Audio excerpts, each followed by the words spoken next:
It's been quite an interesting week, both personally and metal-wise. And we have a lot of news. Actually, I was thinking about not making any reviews this week, but I thought I should, and I just pulled out some reviews out of my proverbial bum.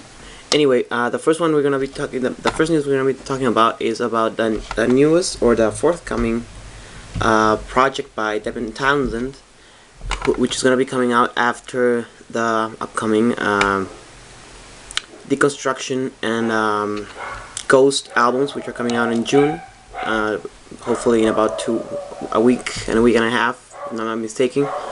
And this new album is going to be called Epic Cloud, and apparently it's going to be big, heavy, romantic. And apparently he's going to be working with a lot of ideas or going back to a more classic sound. He says he was being listening a lot to Leonard Skinner, so maybe we're going to be hearing a lot of old-time rock and roll music kind of fused with his usual metal genius. I think I'm actually kind of excited about this. Like I said before, I've just recently found out about Devin Townsend as his solo work. I listened to it because Anneke van Giersbergen from X The Gathering was singing with him, and I took a look into him, and I've been looking into his career, and I think it's very cool. But yeah, that's it.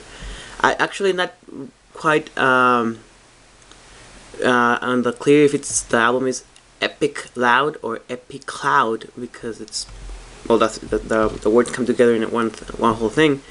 But I think it's gonna be interesting.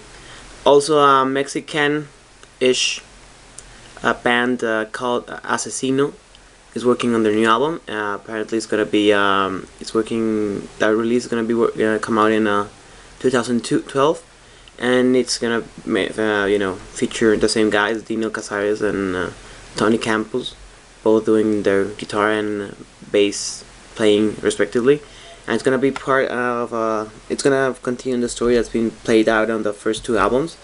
Cristo Satánico being the first one, and the other one, Corridos de Muerte being the first one, and Cristo Satánico being the second one. Which, well, I'm not really that of a fan of either Sepultura. Brujeria or Asesino. But either way, I think it's some of you might be interested in it, so be on the lookout for that one. Dream Theater has tapped Andy Wallace, who has worked with Avenged Sevenfold, White Zombie, Rage Against the Machine, Sepultura, Slayer, and Nirvana to mix their new album, and it's tentatively gonna be coming out on September, out on Red Runner Records, which is the label for the guys in Dream Theater. And obviously, this is the first one that's going to be featuring Mike Mangini. So I think we're less than a month away before those guys start losing up some singles. If you can remember, for Black Clouds and Silver Linings albums, they started releasing a lot of singles, quite a few singles or previews of their forthcoming album. But by the time that the album itself came out, we already had basically the whole thing out in singles. And I think a lot of people are going to be rather excited about listening to the band with Mike Mangini at the drums. I know I am, so that's going to be good. On another personal good news for me, that came out this week, is that members from CRADLE, FILTH, ANTHRAX, and Gorgoroth, or rather from ex-Gorgoroth members, are going together in a new band called Temple of the Black Moon. It's just to put it in who's who in the band. It's Danny Filth, the band, the main member from CRADLE, FILTH for the last 15 years or something. On vocals, Rob Caggiano from ANTHRAX and the Damn Things on guitar. King, or rather King of Hell, formerly of Gorgoroth and this band of Hell he has with Shagrath from Dimmu Borgir. On bass, and John Tempesta, formerly of White Zombie and now in drumming for the Cult in this new band called Temple of the Black Moon. They've been working out for a couple of months now, apparently, and well, for me for once, I'm very excited. I mean, I know Rob Caggiano and King and John Tempesta, they've been working out on different albums, different bands because they have long careers. But if you guys remember, or you are close fans of CRADLE FILTH, as I consider myself, not that I am rather obsessed, but I have a vested interest in Danny's career. If you realize that Danny hasn't been doing anything outside CRADLE FILTH for his band, even when at sometimes it might seem like the whole thing might tank, there's Danny Phil has done nothing but maybe one appearance here and there in some movies, or contributing to just maybe as a guest vocalist, not as something other than CRADLE FILTH, while other members of his band have gone to do other stuff, Maiden, and that's sometimes the reason why they broke up with him, right? And go to other stuff. Other than that, I mean, I think it's rather interesting that Danny is gonna be working with people who are so different from his common style. It's not black metal. Hopefully, it's not gonna be black metal, because particularly Rob Caggiano and John Tempesta, I don't see them playing black metal, but it would be interesting, and I'm hoping it's gonna be something more. They say it's gonna be. They promise something between Tool and Celtic Frost, with a bit of Immortal and At the Gates over there. So it's gonna be interesting. I'm gonna be really interested in that. ICCS Vortex from well, a lot of people know him from Dimmu Borgir fame as a bassist and vocalist, and now on Borgnagar has been has signed a deal with Century Media Records to come out with his own album, Stormseeker, which is going to be coming out on August 22 in Europe, and August 23 North America. It's apparently going to be just a mixture of everything that he's been doing for the last 10 years, with Dimmu Borgir, with Borgnagar, with Arcturus, with this other band, Lamented Souls, and it's gonna be. He's promised a lot of balance. I'm interested because I think Vortex is a very versatile singer and musician, and I think he has a lot of talent to provide. And probably Stormseeker is gonna be having a lot of those elements which people like from his work. But a lot of people don't realize that Vortex is a very progressive singer and has a lot of experience with a lot of bands and different styles, and I think he can do a lot of stuff with it. It's also gonna be featuring Esger Mikkelsen from from a lot of bands fame. For me, it's because he played on Wintersorg. Cyrus from Suspiria and Dimmu Borgir currently on lead guitar, which lets me assume that he's gonna be Vortex is gonna be taking care of both bass and of course vocals, right?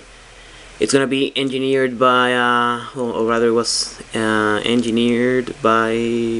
recorded at Top Room Studios, where Mayhem, Tristania and Borgnagar have recorded, with Borje Finsten as engineering and with doing the engineering as engineer, and Peter Indevitul doing the mastering. He's working in Tailor Made Studio, which has done apparently work for Arcanemy, Dark Tranquility, and Dimmu Borgir in Sweden. It's gonna be a lot of interesting.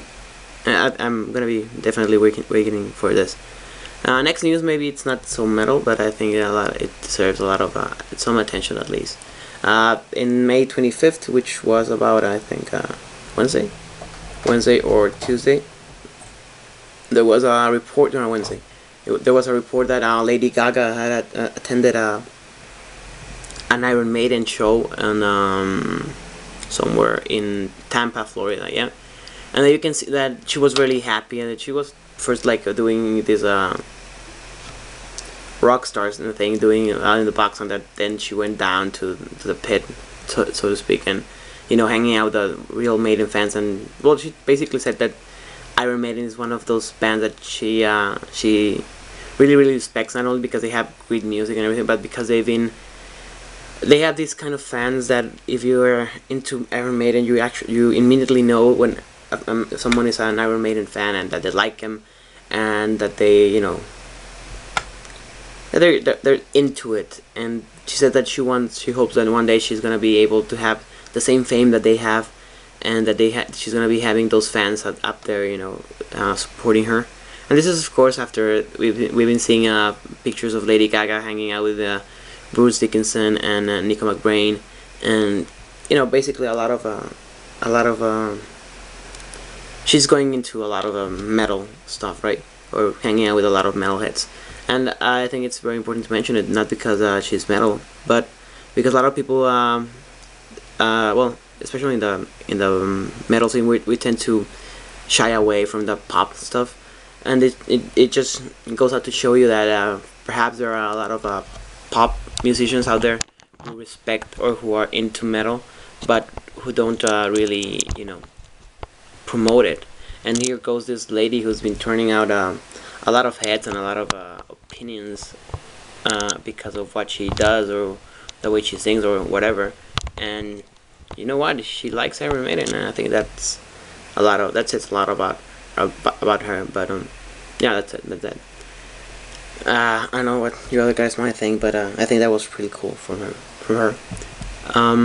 Alice Cooper had to cancel his first shows in over 30 years of working hard, and that guy is always working and always releasing new albums, and he's kind of like an older version of Ronnie James Dio. Those guys that are working hard even when maybe they should be resting, or when a lot of people tell them that they're not that young, and still they rock. And I think it's really sad that this guy could not perform on I think it was gonna be on Thursday, yeah, and that they're gonna be, but hopefully they had a show yesterday at Columbia or something like that, and hopefully he's gonna be able to do, not to disappoint those guys over there too, because I know a lot of people are Alice Cooper fans, and they like a lot of what he's working on, or what he works on. Also, Japanese rockers Deer and Grey are going to release their new album, which is going to be called Drum Dum Spiro Spero, on August the 9th. And according to the band, it's going to be, rather expensive. And, well, Deer and Grey this band has a lot of, how do you call it, weird sound. It's not like you could say it's one style of metal. It just goes all over all over the place, and they have a lot of different stuff that they do, and they're really good, and they have a lot of fans that are really rabid about them. I actually know two of them, and they're like, whoa. And well, guitarist Kaoru, he said that it's gonna be more savage and from a deeper world, which is completely different from everything they've done before. Which I think it's a rather bold statement, considering that those guys are known for being, doing a lot of stuff. And prog metal fans delight. Also, this week we had the revealing not only of the album, but the details of the album for the new album, for the new Opeth album. Sorry, it's gonna be called The Heritage. It's gonna come out on September the 20th on Roadrunner Records. It was produced by Michael Akerfeldt and was recorded at Atlantis Studios in Stockholm, Sweden. It was of course done which was Metronome Studios. They have been doing a lot of stuff there before, and it was mixed by prog godfather Steven Wilson and Akerfeldt himself. Cover was done by Travis Smith, as he's been doing for a long time. As soon as we have that, we're gonna be putting that on our Facebook page. And what can I say? Well, it's the usual banter from for Michael, it's a great album he always had. It's gonna be really hard for you to understand it. You have to listen to it with a lot of stuff and blah blah blah. And it's what he's saying is gonna be really good, and you guys are gonna have to have a lot of really open mind to be able to get into your head around it. It's gonna be 10 songs long. It's gonna have Heritage, the first track, The Devil's Orchard, I Feel the Dark, Slither, Nefente, Hack's Process, Famine, The Lands in My Hand, Folklore, and Marrow of the Earth. So yeah, those 10 songs. So basically 10 songs, about 10 minutes each song, an hour and a half, hour 40 perhaps. I'm just kidding, but I think it's gonna be a rather long album. And let's see, I'm gonna be looking into them right now because I'm actually quite excited.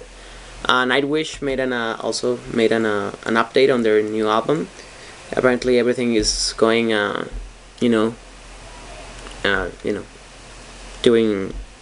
very well. They also been starting already with for the movie. They're already doing this scouting for where they're gonna film it. They're already doing the final mix of the album. Apparently it's gonna be coming out somewhere. Tom's working on the stuff at the same time. He's doing the album, but at the same time he's working on the soundtrack, which is gonna be based on the album for the movie. And it's all gonna be coming out. That first trailer for the movie is gonna be coming out at the end of this year, and the album itself is gonna be coming at the early 2012. So yeah, about 8 months away still. So, but other than that, everything's going peachy, and you guys hold on to your seats. Don't hold your breath though. And now for album reviews, I'm gonna talk about 2 gothic metal, blackish metal albums that I really like. The first one is actually one of my favorites. Tristania's Widow's Wits album, which is the first album I ever heard from Tristania. It's their first album also, but I think it's one of their best albums, if not their best. For me, it's I've been following Tristania for a few years now, and I still go back to Widow's Wits as being the best album that they've had. What can I say to you? It's 9 songs long. It has everything from an intro and an outro, preludium and postludium, and it has 7 great songs that are are very good. Evenfall, Pale Enchantress, December Elegy, Midwinter Tears, and personal favorites Angel Laura and My Lost Lenore, and Wasteland's Caress.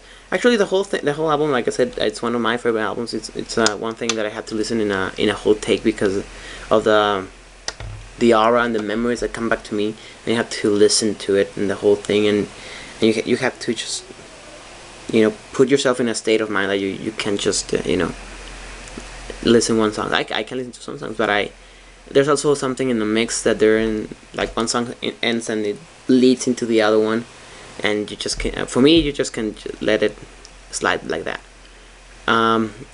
There's also a limited edition bonus track which has 2 other songs, which are Sirenia and Cease to Exist. But if I'm not mistaken, both songs also come in one of their EPs, either Tristania or Angina. No, I think I'm not gonna lie to you guys because I'm not really sure any of them. It's the first lineup the lineup that I like the most. It has Morten Belland doing harsh vocals and guitars and choirs and whatever. I think he's a really good singer and a really good writer, and his lyrics in that album are just like whoa. I haven't heard anything on any other album of Tristania or Sirenia or Mortemia or whatever Enias he's working on that comes as close as what he did on Widow's Wits. He has a Viveke Sten. Let's go with Sten, doing the female vocals and the choirs. And this is when she did all the highly operatic voices and not trying to sing like a pop singer, I would say, or like a normal singer. She did these female vocals, rather high and rather operatic like. It has Anders Hedle on guitars and choirs. It has Rune Osterhus on bass.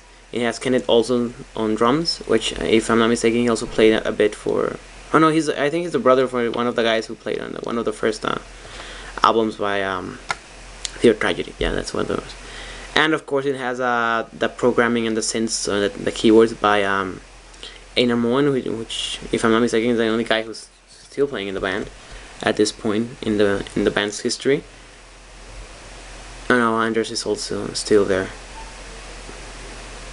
But yeah, I mean, those guys, Tristania is, that time, this is the perfect lineup for them. They have Austin Bergoy, who later joined as a full member, as a partial member. Yeah, he did vocal sessions. He wasn't, yeah, okay, I'm the guy. Yes, Austin Bergoy doing clean vocals, and he was at the time just a session member. He later became a full-time member. You have Pete Johansson, who's done a lot of violins for them, and those violins in that albums are like, whoa, great. And I also wanted to say that also I think Einar Moen hasn't done anything as grandiose and great as he did in that album. For me actually, this is one of my favorite albums. Is about, I would give it easily about a 9, if not a 10. I don't like to give 10s out because a lot of people can say this is one of my favorite albums. It is one of my favorite albums, but I think I think I'm disappointed by the fact that I can't look at it as a Tristania album. I actually see it like it was another whole band that did it, and then Tristania started their career. You know, because the other albums, even the album after that, Beyond the Veil, is nothing like it, and I actually really can't. Well, it's similar to it, but it's not the same thing. It's something different, and I can't put them in the same band stuff. So that's, if it was another band doing it, maybe I would give it a 10. But it was Tristania, I just can't do it. And the other album is also another album having to do with Morten Bellan. It's the first album from his second band after he left Tristania, which is called Sirenia, and the album is at 6 at 7. I think it's one of the best albums that if I think Widow's Wits was the best album that Morten Bellan has ever done, I think 6 at 7 is the second best album that he's ever done with any band. I think it has a lot of, for me it really picks up from where Widow's Wits left. It's not as dark, it's not as blackish metal, it doesn't have death metal, any death metal elements, but it has a lot of the elements that that you can see a line there. And for what I've read and what I've heard a lot from interviews that I've done to Morten or whatever, this is the idea that he had for when he tried to continue with Widow's Wits, but for whatever reason he couldn't do it. It's 9 songs long. It's about an hour long. It has everything it doesn't have intros or outros. It just goes into Meridian. It has Sister Nightfall, which I think it's a great song. In a Manica, it's a lot of great song. At 6 and 7s, and Lethargica, Manic Aeon, A Shadow of Your Own Self, which I think is one of the greatest songs of that album, and Sumerian Haze. Of the album, all the tracks on that album, I think are really good. I really can't begin to say, I didn't like these songs. I have my favorites, of course, like I said, in the Mannequin and A Shadow of Yourself, and Sister Nightfall is one of my favorite songs of that album. But I think overall it's a really rounded out album. I think it's very well done. It has obviously Morten doing guitars and vocals, bass, keyboards. He basically did everything by himself in this album. This is right after he broke up with Tristania. He was kind of trying to show the world what he could do. And he has Fabien Gondamin, a French singer, who I don't know what else she's been doing, but she has a great voice, and I think it's a really sad thing that Morten couldn't get her to sing with him for more albums. I think she's one of the best, if not the best, singers that Sirenia has had. No offense to either Alien and the other girls, but damn, that girl could sing. And you have Christian Gundersen on clean male vocals on tracks 4, 6, and 8, and Jan Kenneth Barkvedt, who also did some clean vocals for Tristania on the other tracks. And overall, I think it's you have Pete Johansson again doing violin on most tracks except 2 songs, and you have Damien Surian, Emily Lesbros, Joanna Kiralt, and Hubert Piazzolla doing chorus. And if I'm not mistaken, and probably am, these guys have been doing a lot of they've done a lot of they've been that choir consistently for Morten throughout his Sirenia. And if I'm actually kind of gonna bet my life, bet something that they did their work on Mortemia too. What can I say about this album that I haven't been said already? It's a great album. Like I said, I'm torn between. I mean, I like a lot more Widow's Wits, but it's just like the best albums by Morten Belland, I think. Also, I also give it a 9. If you haven't checked out either of those albums, check them out, and see you next week.